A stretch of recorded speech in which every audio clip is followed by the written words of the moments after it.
So welcome everyone. It's nice to be here with you as always.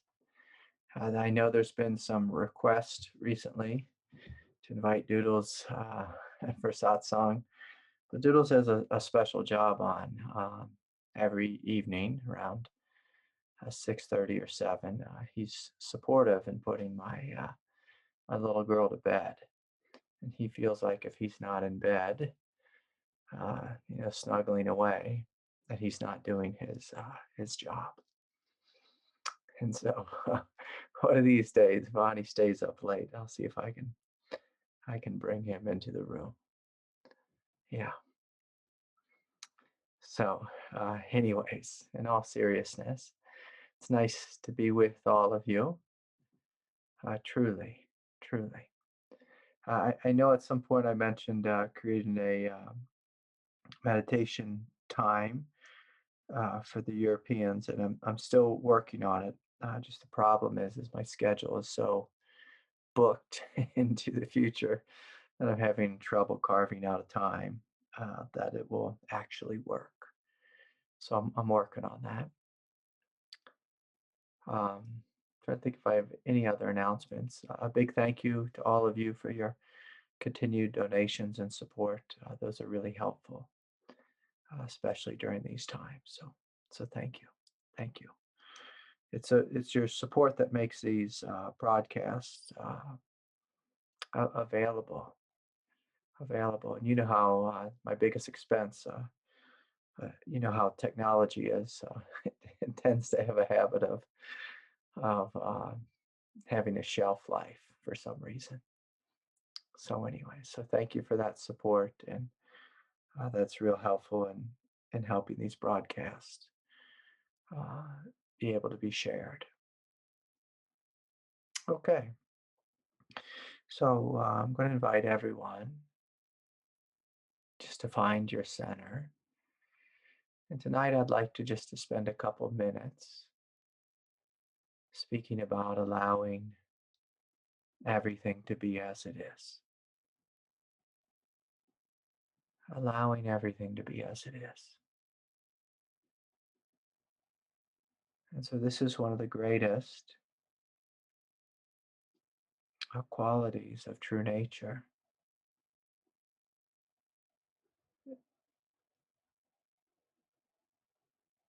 Is this ability just to sit and to be like the sky. The sky doesn't fight with the wind or the stars or the moon or a snowstorm. The sky simply allows. And all of us right here, right now, our nature is already like this. Our nature allows for all thoughts, all sounds, all emotions. So there's a spaciousness that's here, a presence that's here. It is the very fabric of your being. And if you begin to acknowledge this fabric, this nature, and as you begin to step into it, you will quickly experience great freedom. And so the Buddha often spoke of enlightenment or the awakened state as your original nature. That it's already here. You don't have to get somewhere. You don't have to fabricate it. You don't have to reach for it. When you reach for it, it's like reaching for air. You can't get a hold of it. But if you join me in just stepping back and just noticing right here and right now, there's a spaciousness, a silence that allows for the sound of my voice, that allows for aches and pains in the body, sensations, feelings, that allows for the sound of the wind.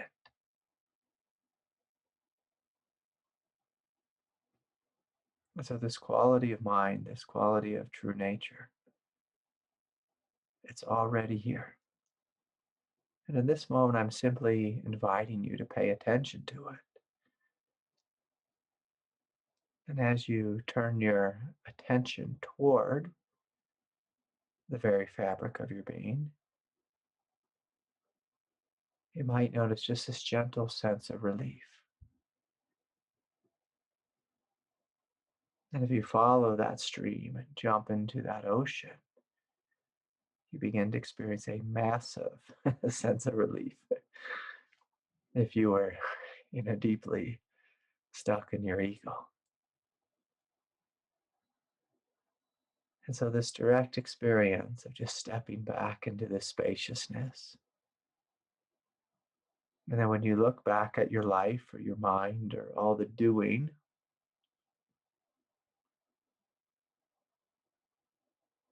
the invitation in this moment is just to not touch any of it, to not do anything,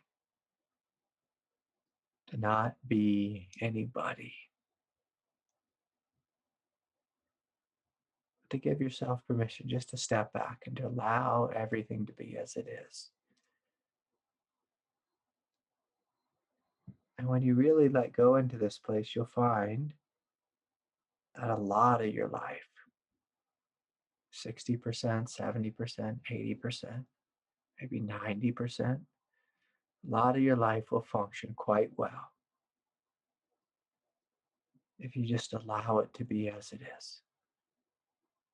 Things will, they tend to sort themselves out without any interference. Of course, some things need a little love or support, but it's actually quite loving just to step back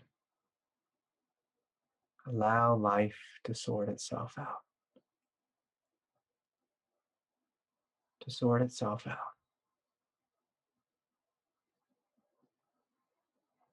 And so I'm going to invite you just to join me in taking a couple more deep, full breaths. Feeling and noticing the more you relax, the more you allow everything to come and go. What you'll notice more and more is that which is true will remain. That which is untrue or impermanent will pass on by. Will pass on by.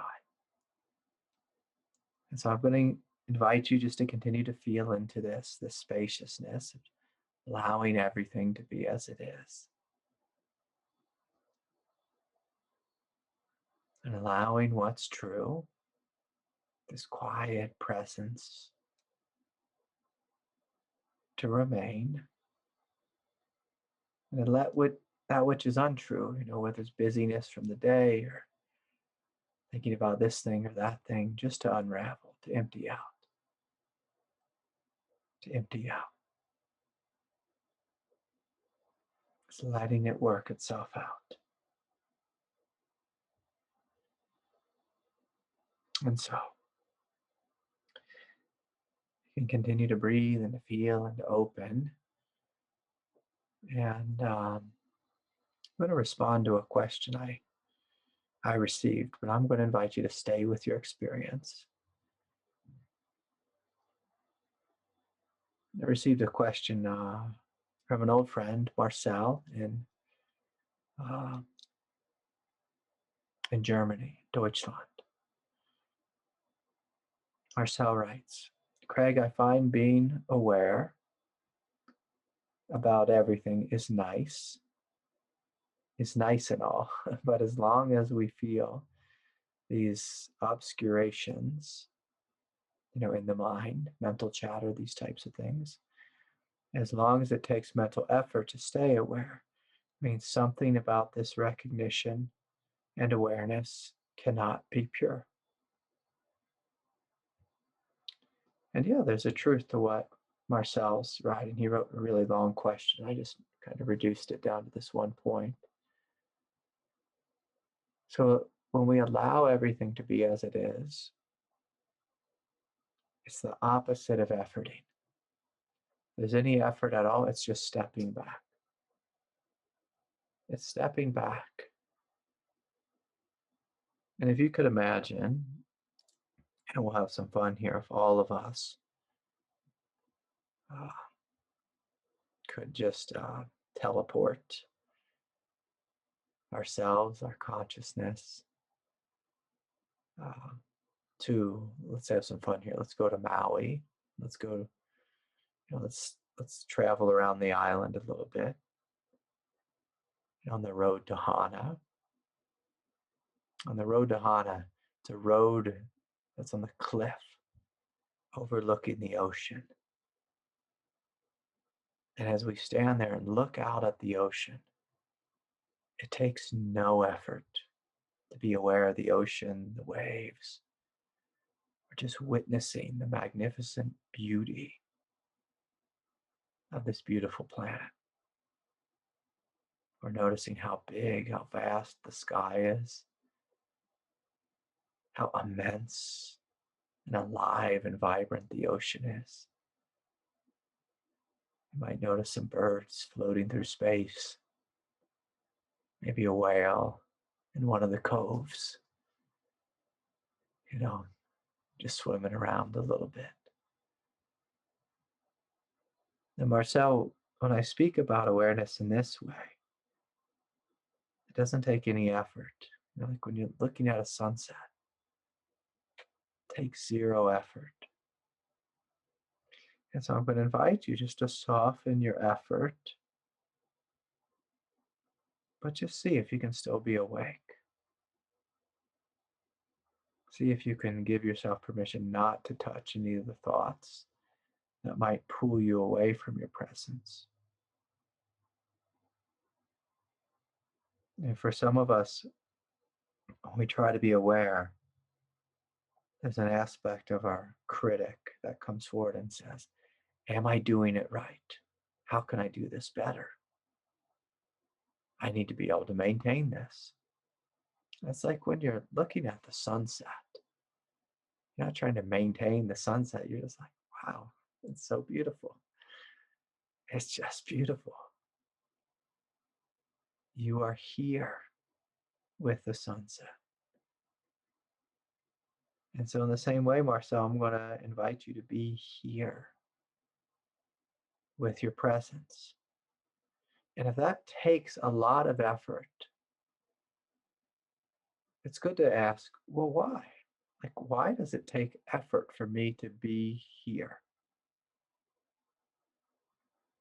Like, why does it take me effort to be here? It's a great question for inquiry. Why does it take me effort to be here? Often, it's because there's a struggle going on within us. And if there's a struggle going on within us,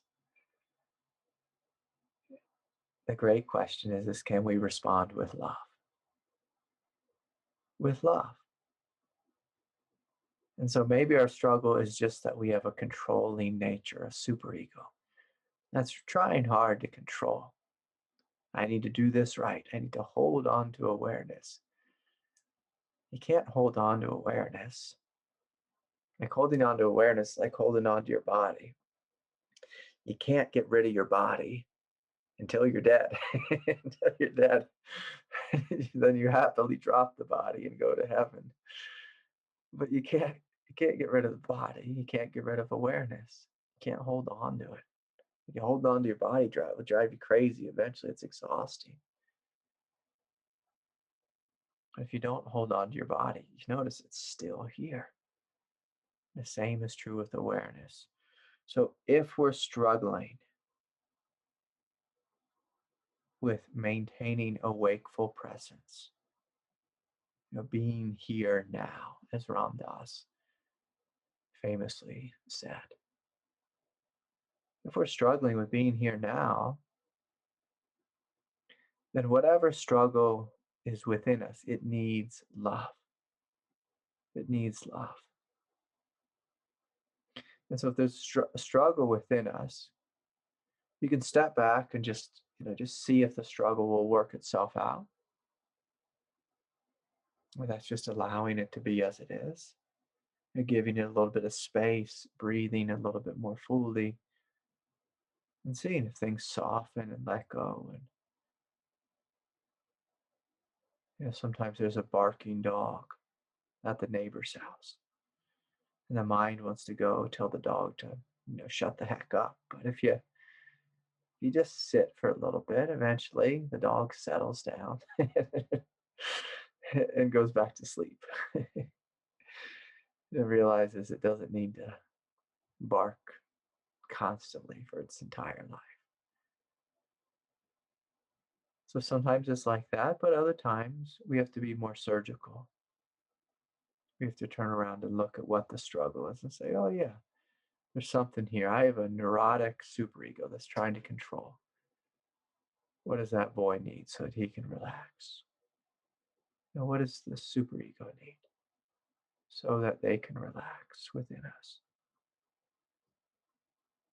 And so then that's a compassionate response. And the beautiful thing about this is even if your mind is active and neurotic, and you're trying to step back and allow everything to be as it is, and you're unsuccessful, if you choose to respond with love, you're continuing to stay in the awakened state because you're responding with love. You may not feel spacious, but if love is present, that means you're making a huge step forward and you are living in the truth, living in the truth. And that's a really good thing, to respond to your body, to your mind, to your nature with love. It's a beautiful thing. It's a needed thing for our planet. You loving you, you supporting you, and you being you. So anyways, if anyone has a live question, I'll take those now. I have very many email questions. And so I'll just keep responding to those until I see any hands raised or a question in the chat. Let me see if I can. So the raise hand button is down by the reactions. That's a smiley face at the bottom of your screen if you're on Zoom. Okay. So second question, let's see here, is from Lisa. Lisa writes, Craig, the unplugging from various trances has been very, very truth-seeking. The question is where is truth when human life is endangered, like in a war? Can we unplug from the trance of being truly threatened? My heart answers that probably we can unplug from the trance of fear or the trance of life or death. So we can always unplug in an absolute way. In an absolute way. And most spiritual people like to play this game of trying just to go for the gold right away. My life is falling apart. What happens if I just step back fully from life falling apart? Just completely step out of fear and transcend it completely and totally. Is that possible? Certainly. Certainly. But it's not always compassionate just to unhook from life. Sometimes, I shouldn't say sometimes, if our life is truly endangered, action is required. Action is required. An action sometimes means we need to speak up. Sometimes it means we need to walk away. Sometimes we need to get out of the way. Like yesterday, I was riding my mountain bike and going out, getting some exercise in the mountains. I was having a nice time. I made it to the top of the mountain, and then I started to come down the mountain. And at this section of the trail, it was really fast. You know, it's racing really fast through the canyons.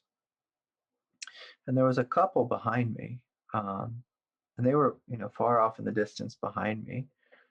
But one of them, I believe, this was a lady. She had this bell on her bike, and some people have bells on their bike out where I live to scare away the mountain lions if you're coming down a trail.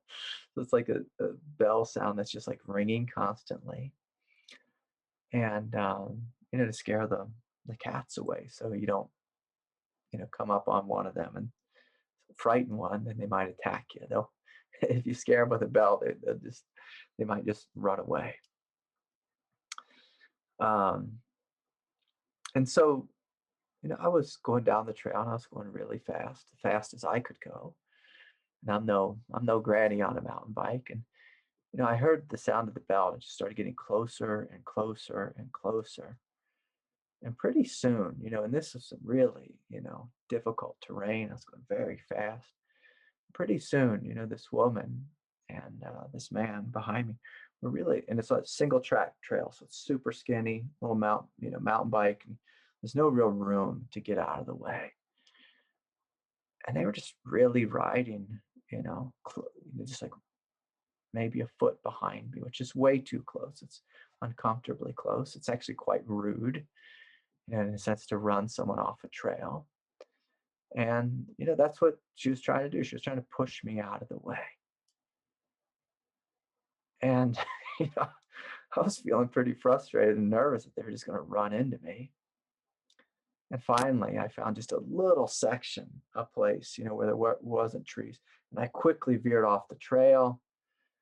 And they were so close to me. She actually thanked me. And then the husband yelled at me because I got out of the way so quick that, they almost ran into me even more because I got off the trail so quick.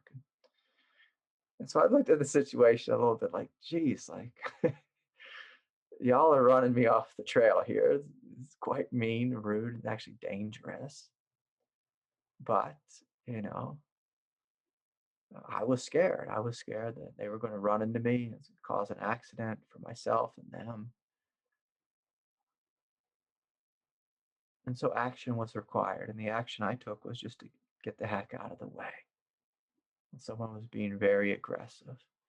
In the town I live in, we have a lot of pro athletes, and they're accustomed to racing in tight situations and really dangerous circumstances.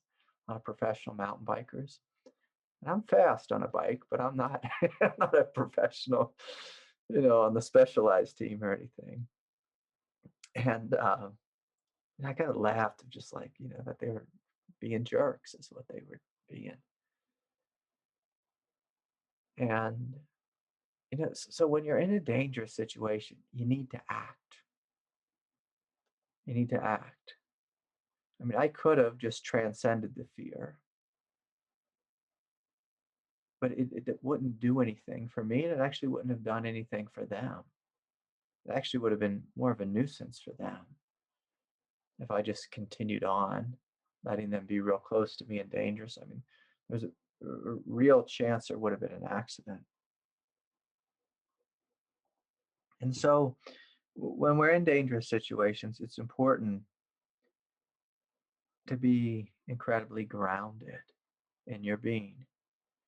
And when we're grounded, that's going to demand that we act. Like when you're in your body has a different type of intelligence. It has a fight or flight intelligence. So yesterday, my flight intelligence kicked in. Just get out of the way, Craig. And so that was the appropriate response, just to get out of the way. To get out of the way. Now, other times we have to stand up and speak and set boundaries and say, hey, back off, like give me some space, leave me alone. You can't talk to me that way. Whatever this dangerous situation is. I had a teacher tell me once, God, Craig, God gave us legs. You can use them. God also gave us a voice. You can use it. God also gave you some hands, but I recommend the hands as the last resort, the ultimate last resort. Um, but use your legs, use your voice, use your will. Sometimes we have to use just a healthy sense of will, of standing up to someone bigger than us and saying no. We can also use our mind. We can reach out for support and ask an ally to come into the situation and mediate. I talked to one of my best friends on Friday. I said, "Hey, what you doing?" He said, "Oh, I just got out of a 3-hour mediation with my ex-wife." I said, "That sounds terrible. That sounds terrible, but it's good that you two are getting support. That you're getting support. It's good to get some support." And so, like sometimes we're in a dangerous situation, and sometimes we have to call on the police um, and get some support and get some support. And so, if we do choose to transcend fear,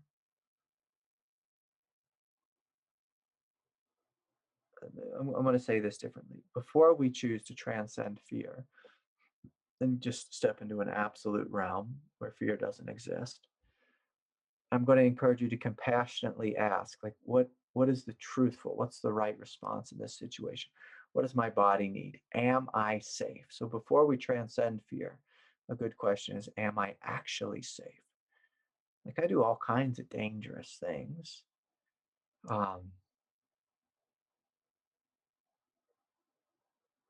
But a loving question before I do something dangerous and just transcend the fear is, like, am I safe? Like, I hopped on my motorcycle today. I love to ride a motorcycle without a helmet. It feels so incredible. But I asked the question, am I safe? No, I'm not safe. So I put my helmet on and went for a ride.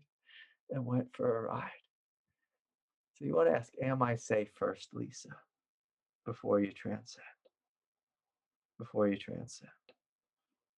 And when you get to a safe place, then transcend. Then transcend. So I hope that was helpful. Okay. Here's a question from Jacob. Let me see if I can unmute Jacob. Jacob, are you here? Hi. Yes, I am. Yeah, good to see you. Good to see everyone. Good to see you, Craig.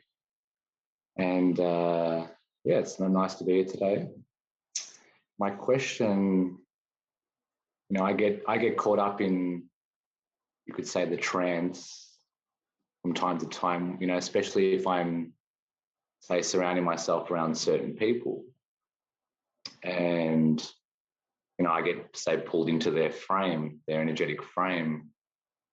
And then at times I'll feel like that will pull me back into, say, lack, or pull me back into, say, seeking out outside of me, because people might have certain beliefs or certain ways of living that, like, maybe you need a relationship in life, or you need to be this type of success. And, obviously I can see this pulling me out of that presence and that power and that authenticity. And I guess, how can we have balance and still kind of like spend time with certain people in our lives that aren't necessarily at at this place of presence or this place of understanding within themselves. Yeah. And, obviously as well, my question maybe comes back to like self-love, and how can we love ourselves and not seek it externally and come back to that place without lack. Yeah. Yeah, so that's a good question. So there's two things there. The first thing is, if we're hanging out with people and we notice ourselves merging into their consciousness, oftentimes that's happening because we're not rooted in our own power. So to the degree that you're rooted in your power, Like if you're deeply rooted in your power, you won't merge into their consciousness. You might feel them and you might feel their, their kind of worldview or their experience. You might feel it empathetically. But when you're rooted in your own power, we tend not to become easily influenced. And so a good question for us is, well, when I hang out with, so and so, how do I give my power away? And sometimes it's just a real subtle thing that we're doing.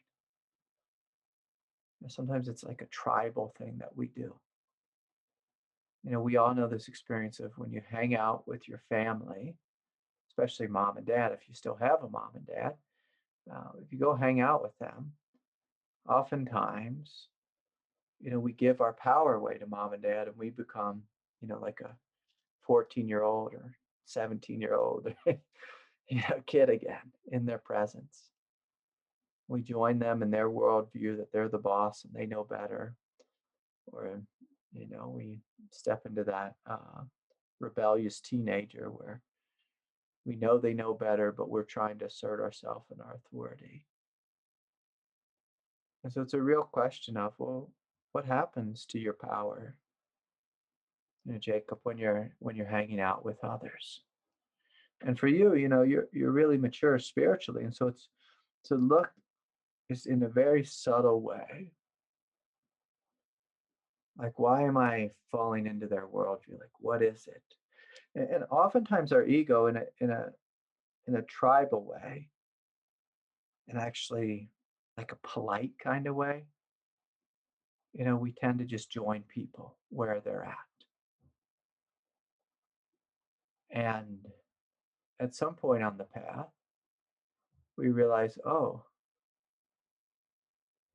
that's a dangerous thing for me to do, because it will make you regress in consciousness. It's actually a wonderful gift to do if you're with someone who's of a much greater consciousness. And like when I was a kid, I just had an empathetic gift of being able to merge into anyone or anything. Of course, the flip side is, you can be easily influenced. But as a kid, when I first met my teacher, I would just merge into his consciousness and be influenced by it. But that was a conscious choice. When I went home every night, say to my house, and I lived with a bunch of hippies who were growing marijuana and smoking marijuana, among other things,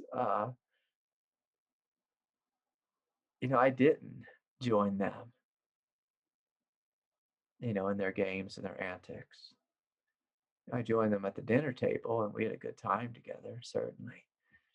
But, I wasn't going to join them, saying getting high, because I was already high. I was high on my own divinity and on the grace of God.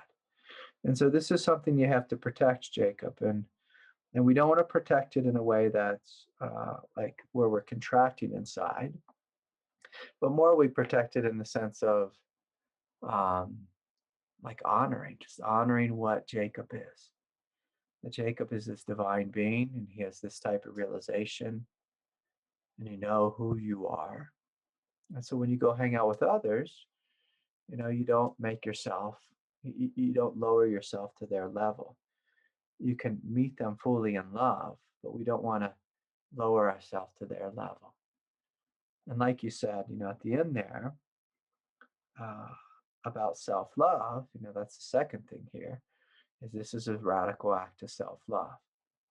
Is you knowing who you are, like that old quote, know thyself. Know thyself, but then we also have to be it. And then we have to learn how to be it when we are around, different types of vibrations. I don't even want to say lower vibrations, but just different types of vibrations. I have to know who I am, no matter where I am.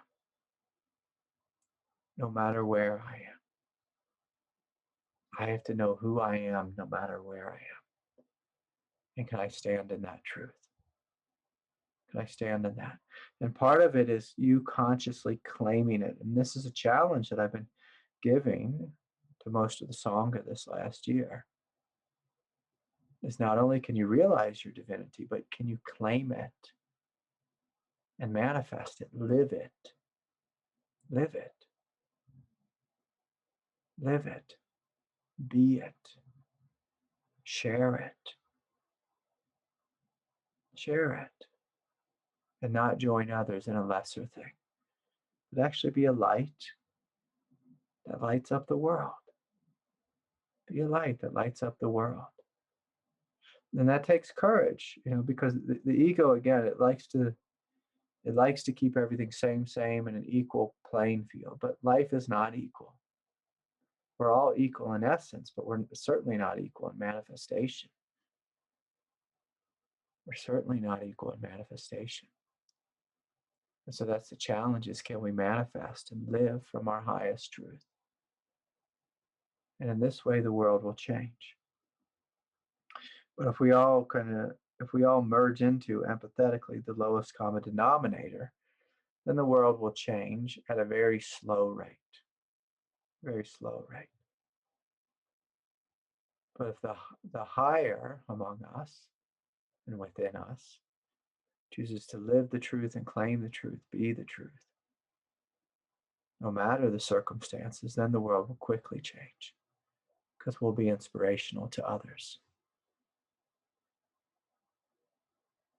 So anyways, I think we can all look at this and just notice, like, where do I give my power away, even if it's just subtly? And where do I join with the group? And do I need to do that? Like, do I need to join with them? Is it helpful? Every couple days, my wife keeps telling me about the Scientology show she's watching on Netflix, and she's telling me they lock people up. They lock them up in these houses, and they don't let them leave. And I say, oh, well, that's crazy. Like, I don't know how anyone would get into a situation like that where they just have given their power away so fully, to something so crazy. Like, why would you do that? Why would you do that? And I know everyone is looking for the truth and wanting the truth, and there's a group dynamic. I know too much about cults, but still, it's still shocking this day that, adult, healthy, I'll say semi-healthy human beings will so easily, so readily give their power away. And there's something within, the tribal collective dynamic of being human, where we're so quick to give our power away to an identity, whether it's identity politics, whether it's like identity cult or religion or non-duality, whatever it is. We're so quick to give our power away. And if you notice, if you're mindful just internally, how you feel the moment you give your power away. It's like your light is really bright, and then you just take the dimmer switch and you start to dim it down. You start to dim it down. And so I'm going to invite everyone to notice that, like, oh, I've given my power away. I've given my power away.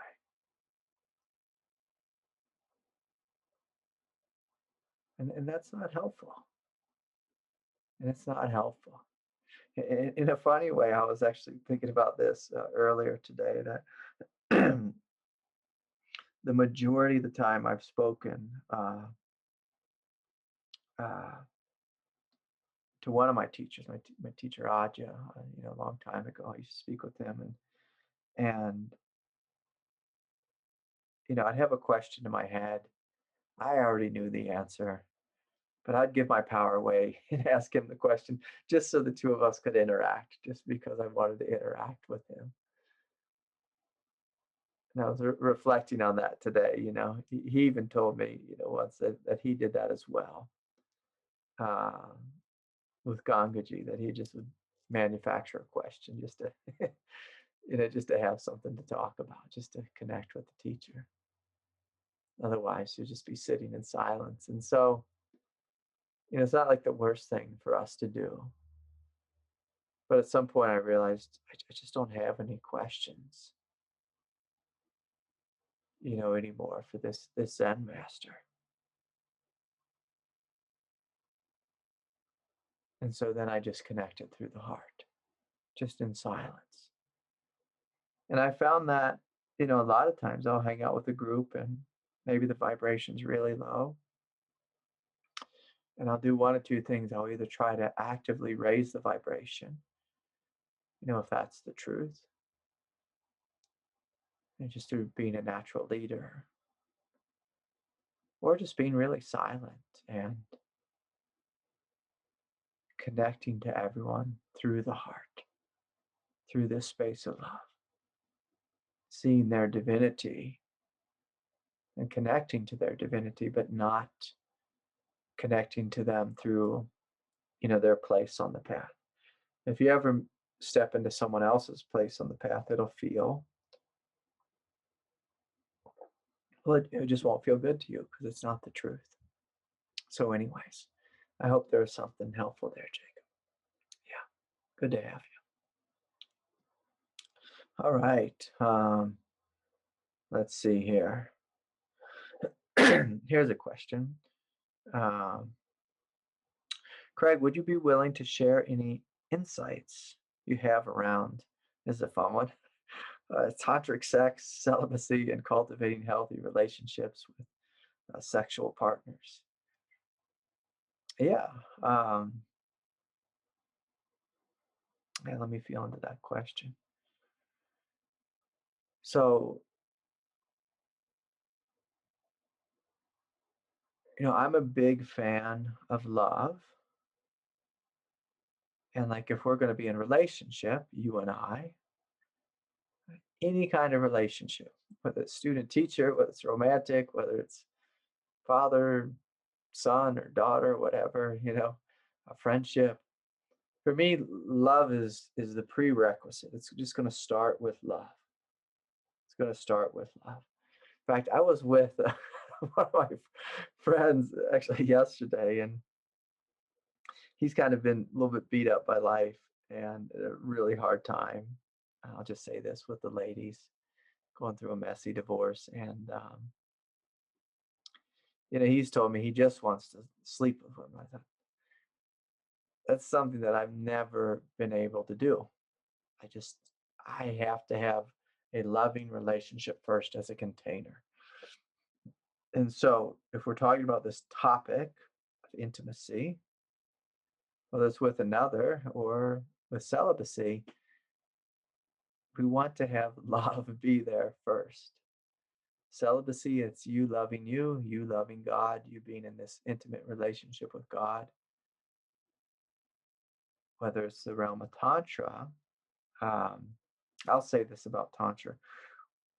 If you're here on planet Earth, you are engaged in tantric life. And whether that is, physically intimate or not, evolution is what Tantra is. Evolution is what Tantra is. And you can't outrun evolution. Everyone is involved in evolution to some degree or another. And so, again, I'm not a fan of, hooking up and that kind of thing. I'm a fan of, being close and having a supportive container. So if that's the case, and you want to explore anything and everything, I encourage you to do so. Explore it if that's what your heart desires. Explore it and see what comes forward, see what's true there. Tantric sex is a lot like, I was at this festival last year. It was late one evening, and I walked up to this booth, and I, looked at this hippie fellow there, and I said, "What are you up to?" And he's like, "I'm brewing cacao mixed with mushrooms infused with some, some kind of elixir." And I'm like, "Okay, give me one of those." Give me one of those. And his eyes lit up, and he thought he was really into it. He got super excited to give me this little shot of cacao in a ceremonial way. And he thought that as soon as I had this, I was going to blast off to enlightenment. And to me, like, that's what tantric sex is like. It's like, well, okay, I'm going to have this beautiful elixir type experience, and then it's going to be done. Like, this beautiful, delicious cup of chocolate, and then, you know, here's another $5 because I want another one, and so, um, we have to look at, the world of tantra is a path of awakening. If it's just simply desire based and physical based, then you might learn how to have a really good time. And I'm a big fan of having a really good time. But I also know what the truth is. And physical desire isn't going to lead me to the truth. It may be a doorway into the truth, maybe a doorway, but, oftentimes with the realm of Tantra, if you open to it and you start having wonderful experiences, and then eventually you get really let down or you're heartbroken or get hurt really bad, you'll probably be closer to God or enlightenment after your heart is broken or after that bubble was burst or popped, than when you're in the midst of it. So I hope that was helpful. Um, I've played around with it all. I've even been celibate for a couple of years. Um, and the last part of the question is about cultivating healthy relationships. Yeah, that to me, that's just a given. If you're involved in physical intimacy without a healthy relationship, you're probably going to get in some kind of trouble. Some kind of trouble. Um, just because the nature of it. If people are being physically intimate, but there's not a healthy relationship there, it can get real dangerous real quick, real messy real quick. Um, I could state the obvious, but you end up with a child or, some type of sickness that you don't want, or when people aren't being honest, um, you just get all kinds of messiness. And then sometimes people are just crazy. People are crazy. And it's like, like when I do jujitsu, there's like the people I roll around on the mat with, they're safe. I know them. And then occasionally I roll around with someone who's not safe, who's just a jerk, who's an egomaniac, who wants to beat me up. I learn real quickly, like, I don't want to be that close to them. I don't want to do business with them. Like, I don't want to be, wrestling, on a mat or in a bed with someone who I don't feel safe with personally. And so, anyways, I hope there was something there for you. I hope that made you smile at least a little bit. Uh, it's such an exciting topic because there's so much energy there around this. And, I know in 2021, like, with online dating apps and everything, people are pretty hip to kind of jump in bed together. But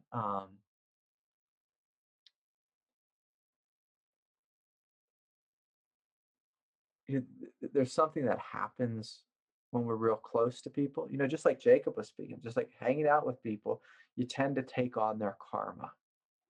You at least start to merge and become empathetic with their karma. When you are, you know, physically intimate with another individual, there's karmic doors that open, and we tend to be like sponges when we're that close to each other. We tend to take on things from others. And I don't say that to scare you. I say that just as, it's just like, hey, like, who you hanging out with? Like, what kind of company are you keeping? And, um, what kind of mess could that create? The last thing I'll say is just with masculine, feminine dynamics, oftentimes just in relationship, there's some level of unconsciousness. And oftentimes, I'll say something, I hope this doesn't come off rude, but oftentimes one or both parties are playing a game, are playing a game. And, like sometimes people say things like, oh, I just want to hook up. But what they're really wanting is a long-term intimate relationship, a long-term romantic relationship. And they're trying to act cool and, just do the Tinder thing or whatever. But what they're really wanting is a deep, loving relationship. But they're presenting that they want this other thing. And then so the other person might be really, quote unquote, clear or honest. And by honest, I mean honest from their ego, saying, oh, no, I just want to hook up. And because I've done so much relationship counseling in the past, I don't do it anymore, but I used to. I've seen this dance play out so many times where he said he just wanted something physical and she said she just wanted something physical, but what she really wanted was a deep relationship. And then there's clinginess, neediness, or anger, or hurt, or, and so often people just aren't honest with what they want because they're scared to be honest.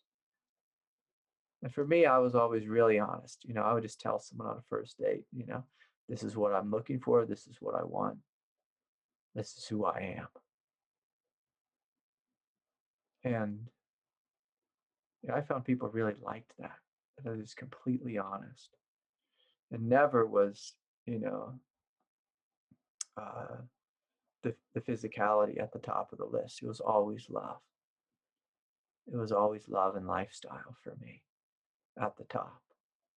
And what I found is if you go after love first and lifestyle, then these other things, the fruits, say tantric sex or whatever, those can be explored in a really safe way.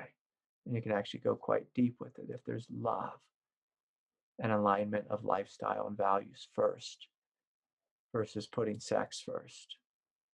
Because when we put sex first, but safety's not first, a lot of people just get hurt.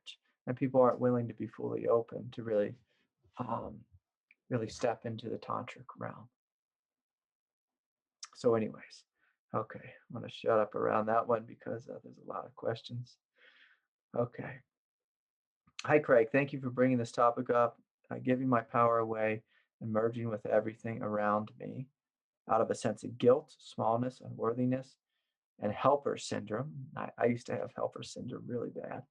Has been an ongoing struggle throughout my life. It explains why I fell from heaven to rock bottom. Yeah.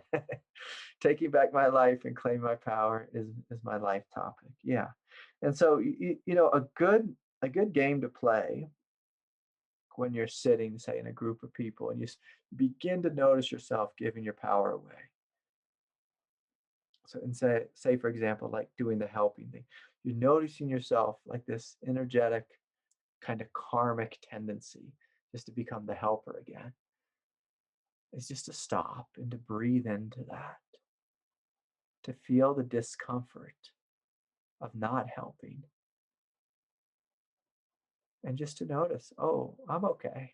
I'm okay if I don't take on the role of being the helper. I'm okay. I'm okay with saying no to the group. I'm okay. And just sitting there and feeling that discomfort and letting it burn, the karmic tendency.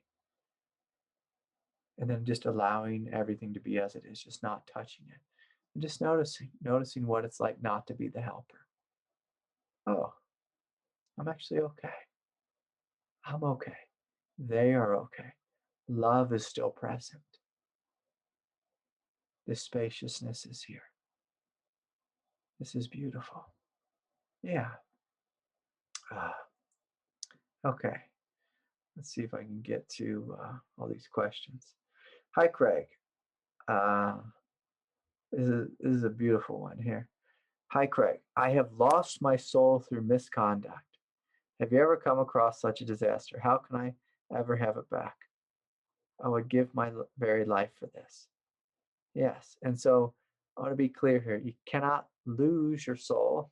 you can't sell your soul. Your soul is your nature. You can't lose it. You can't lose it. You can step off the path and you can get really confused. I've gotten really confused before. And so, you know, uh, Will, the thing is I'm going to invite you to look at how you stepped away. Just have a general sense of just reflection and contemplation on like, okay, I stepped away at this moment in history. And then maybe I continued to step away, and that's why I feel lost. And then can you come back again?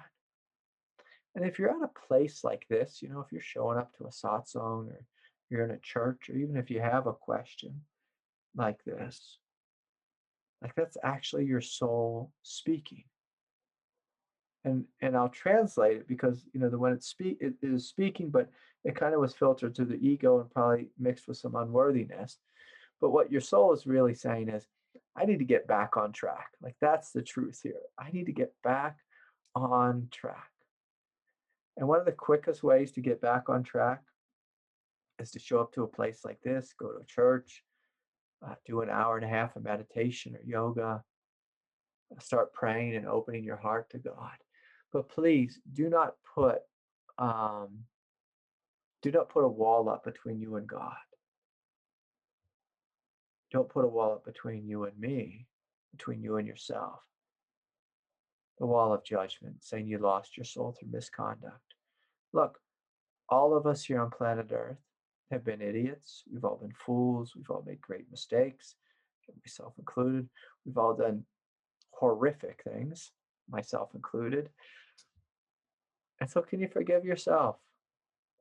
Can you forgive yourself, Will, for having an animal nature, getting angry and making mistakes, or getting carried away with desire, or being greedy, or being mean, whatever it is? Can you forgive yourself?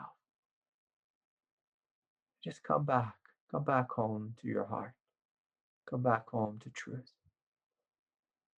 But please stay away, Will, from the doorway of judgment, because that doorway just puts you in a tight little box of, you're bad, you're wrong. I can remember when I was a little boy and I kicked a ball in the classroom in the kindergarten, and I knocked over my teacher's Coca-Cola at her desk, and it spilled all over her blouse, and she put me in the corner. She might as well put the dunce cap on me, but she put me in the corner, and I felt great shame. I felt the judgment, but it wasn't really helpful. It would be helpful to say, "Hey, Craig, don't kick the ball in the classroom." I'll say, "Okay, I won't do that. I won't do that." But judgment doesn't help. Condemning yourself doesn't help. What's going to be helpful for you, Will, is to forgive yourself.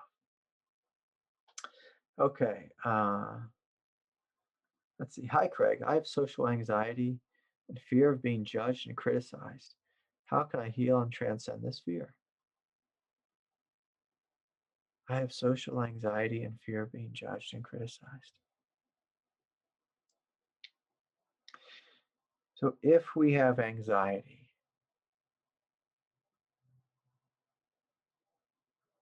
we need to connect to our power. We need to connect with our power. So anxiety, it tends to be an emotion that lives like up here in the upper heart, in the throat chakra area, like when you start to breathe more deeply and come down into your hara, your root chakra, you feel your feet on the ground. And when you notice that in reality, that you are okay. In reality, I am okay.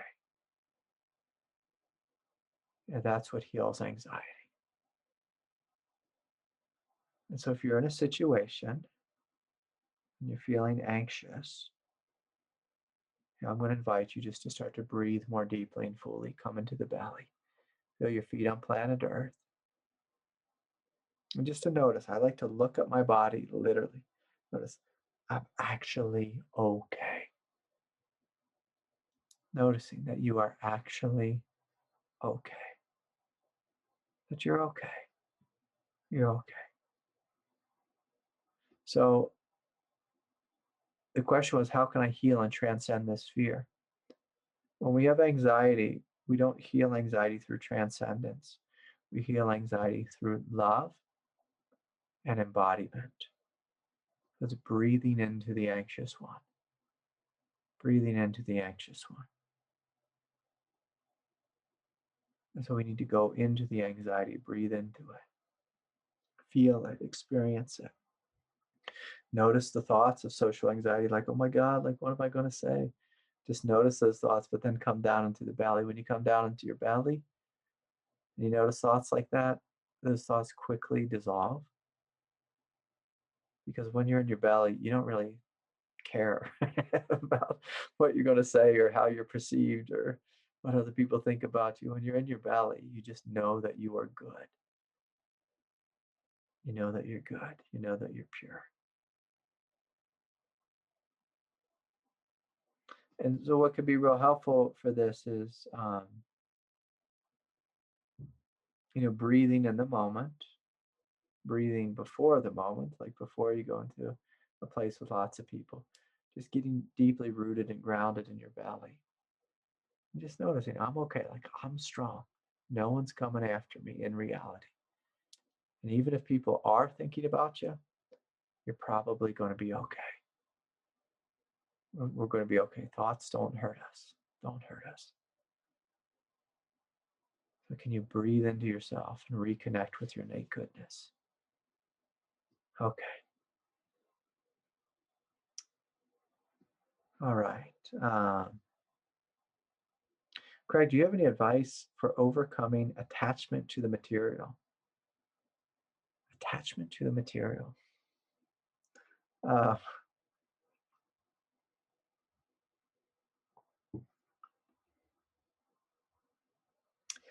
If we are really attached to the material,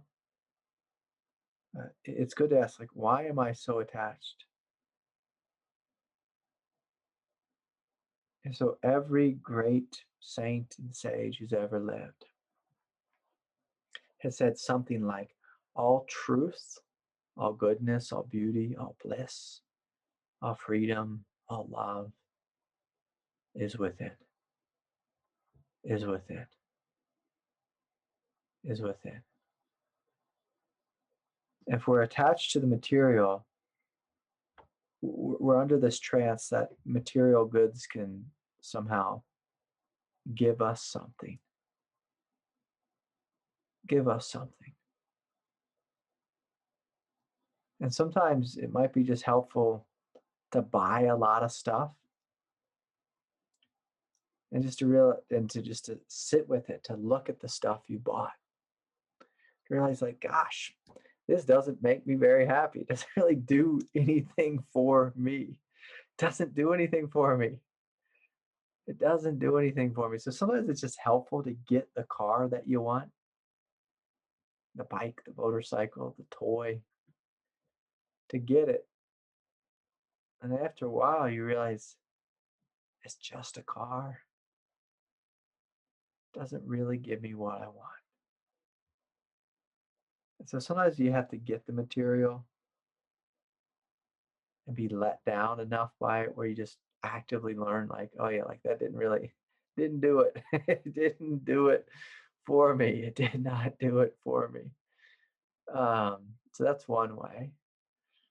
Another way is just, just when you live with some of your material goods and it breaks, trying to look to see if I have anything broken around here. You have something that it breaks and you realize, like, I'm okay with this and I'm okay without it. I'm okay with it. I'm okay without it. And, you might even, pick up one of your material objects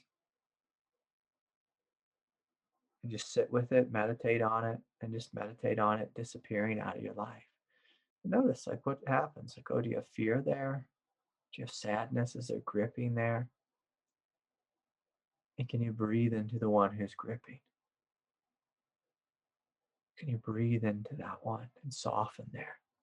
And see, like, Why am I so tightly attached to this material thing?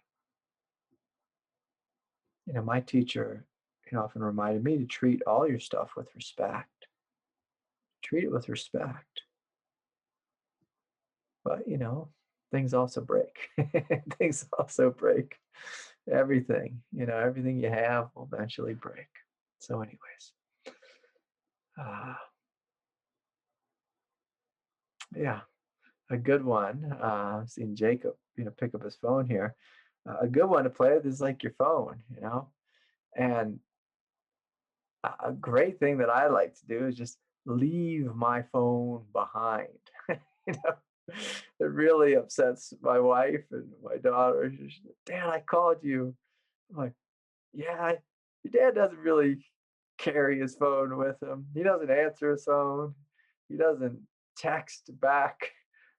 Sometimes I read text messages, but um, people have become so attached to these phones.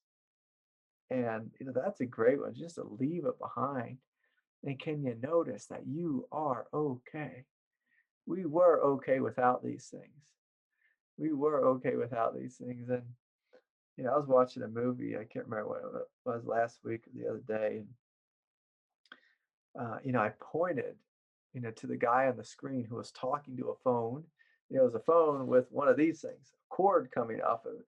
And I had to explain to my little girl, like, look, that's the kind of phone Daddy had when I was a kid. We had a phone with a cord, and you could only walk so far, and it did not have a computer, and you couldn't tell who was calling you, and she was just amazed. But we are so attached to these things. Yeah, especially young kids in schools, they think it's a right, like it's a right to have a phone. It's like, I don't think that's a right. If you got money, you can buy one, but you know, um, it's not a part of your body. It's not a part of your body. And so can you let go of it and just notice you're okay. You are completely and totally okay with it and without it. Okay. Let's see here. Someone's telling me that Joe has a question. Joe, did you have a question? I'm going to ask to unmute you.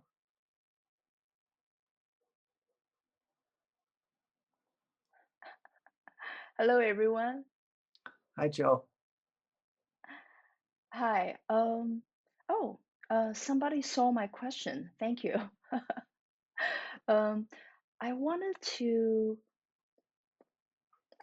ask you about, like, in your life, like how do you gauge like when to share your truth, and what's the best way to share your truth? I mean, generally I'm not the type to really talk much about what I believe in, because I know that with some people they're quite set in their ways, and I think every path is sacred. But I often run into people, um, they're curious, you know. Um, I don't know why they're curious. Maybe maybe because they see that I'm I'm pretty happy. Yeah. So they just wonder, oh, I wonder what she's having, maybe I can figure out how to get that, or Yeah. maybe I'll order the same thing. So, but then I also know that uh, with some people, just the mere mention of God, they just started rolling their eyes. Yeah.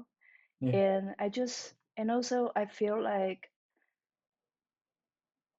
life is to be discovered, and sometimes words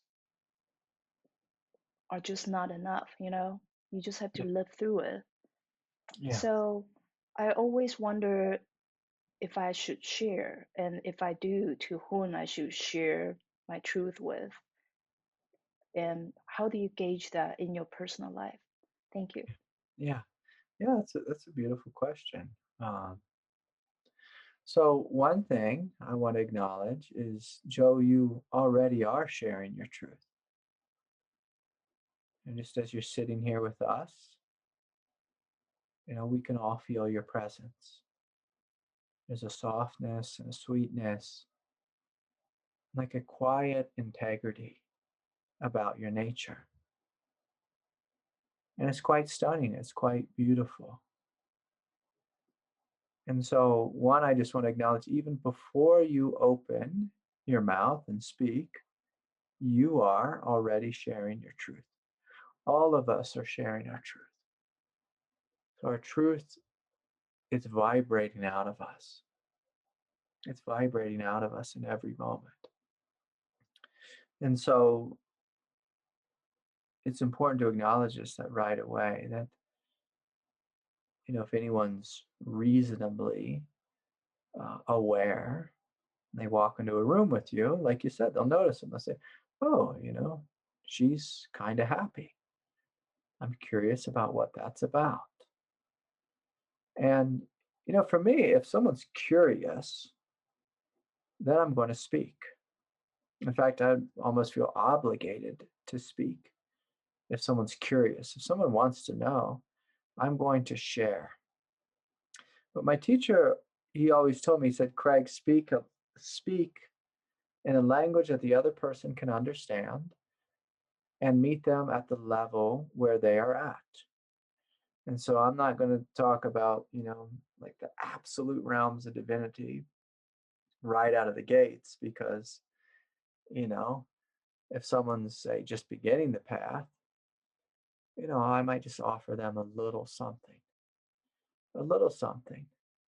And, a lot of people have such baggage around the word God. Like, I never had any baggage around the word God. To me, God was just a perfect word. It was simple. It was direct. It was clear. It was powerful.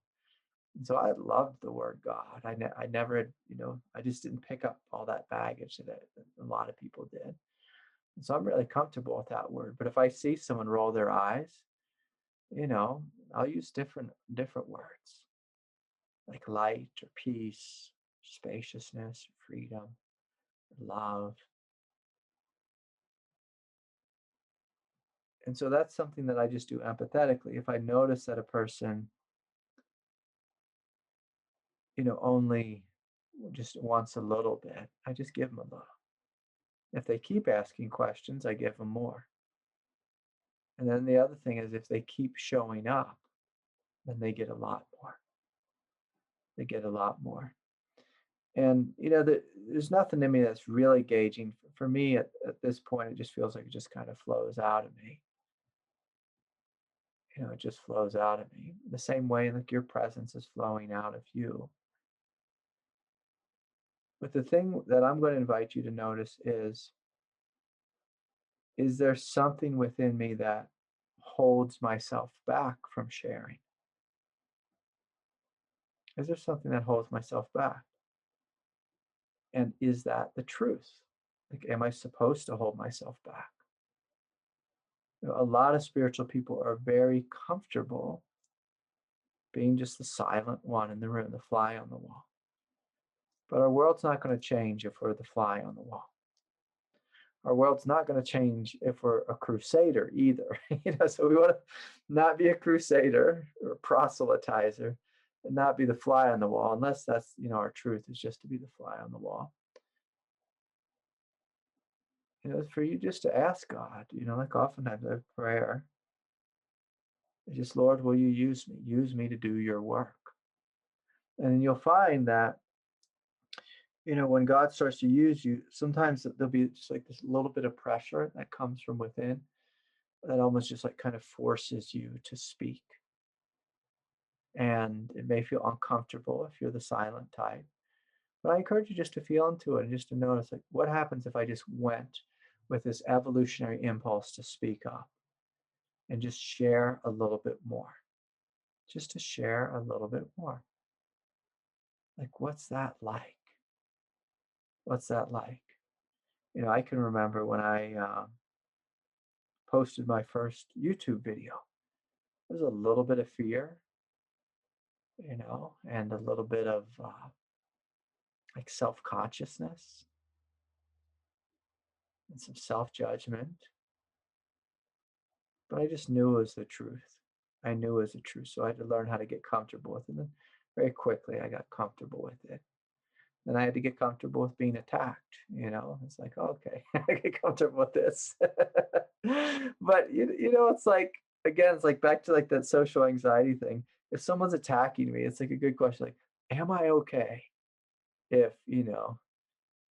Ananda Bliss Body 69, is attacking me on YouTube? Like, am I okay with that? Yeah, I could probably be okay if Ananda Bliss Body 69 feels like, they need to attack me and call me a charlatan or whatever. I could be okay with that. And so, it's just something you feel into. And from a place of intuition, from a place of truth. And again, I like just to have that humble prayer. God, will you lead me? Will you speak through me? Will you use me to do your work here on planet Earth? And in one sense, I'll even go as far as to say, like, when we start to wake up to the truth, and when you're given a realization, you're obligated to share it. But we can share it masterfully, skillfully, lovingly, compassionately, or we can, try to shove it down people's throats, like a proselytizers, and you need to come to my church or you'll be damned to hell. Of course, that's not the way. But when God gives you the gift of light, you're meant to shine it. And so if people are coming to you and they're asking you questions, well, give them a good response that meets them where they're at. So anyways, thanks for coming forward, Joe, and thanks for your sweet email that you sent me. That was really beautiful. Yeah. All right. Let's see. I'm doing my part here with all the questions.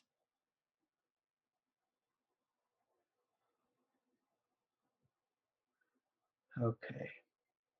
Let me look over here. Hi, Craig. How do I find the motivation to move my body? I'm healthy and slim, but fairly sedentary and minimal desire to move. I know this is bad for me, but I can't seem to change. Huh. Emily, I'm going to invite you just to feel into your body and to notice, just to ask, like, what's the resistance about? What's the resistance? Now, I'm not trying to get you on the 6-week ab workout program. I don't think you need to do that. But if you're feeling that you have, some sedentary energy, the real question is does the energy feel dead? And if the energy feels dead within you, oftentimes that means there's a resistance there, a resistance. And so can you sit with the resistance? Can you face it? Can you breathe into it? And one of the things that I like to do, especially if I'm not feeling much motivation to get out and go for a run or do a 90-minute yoga routine or something, is just to lay on the ground, lay in the grass, feel into your body, and just to notice, like, what am I feeling? What am I noticing right now? What's this deadness or this numbness about? What does this deadness and numbness need? What does it need? What does this deadness and this numbness need? What does my body need? And can you invite the presence of love to come into you and hold you and support you? Can you invite this love to come into you and uplift your body? Uplift your body.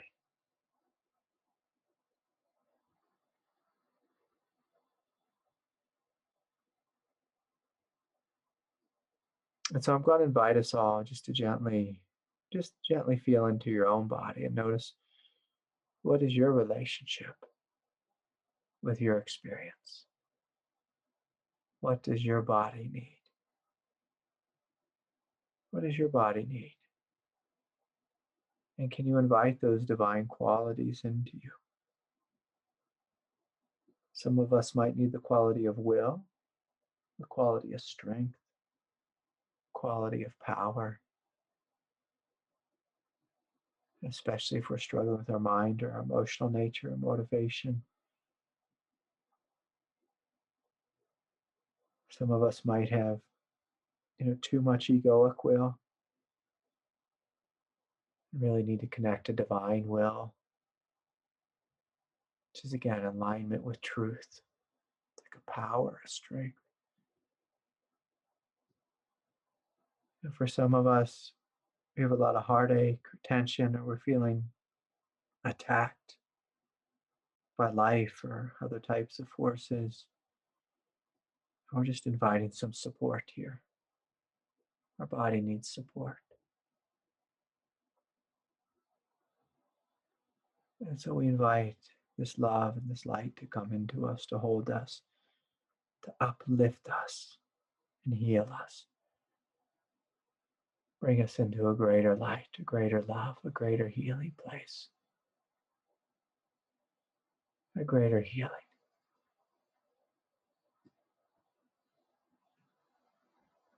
Some of us were doing too much with the body. We need to step back into the space of allowing everything to be as it is. And just noticing what that's like, to step back, to let go of all doing, and let life do itself. Let life do itself. And so opening to this, inviting the grace to flow into your body, flow into your form,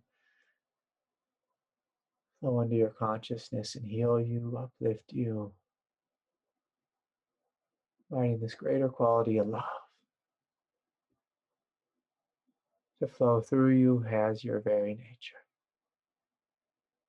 As your very nature. And so, it's been nice to sit with all of you today. Let's check one more time and make sure I got all the questions. It looks like I did my part. If I missed yours, please forgive me and just bring it next time. So much love and deep bow respect to each and every one of you. Thanks for all the support and the donations and all the love. And for those of you struggling, I would invite you just to keep opening to the grace of God,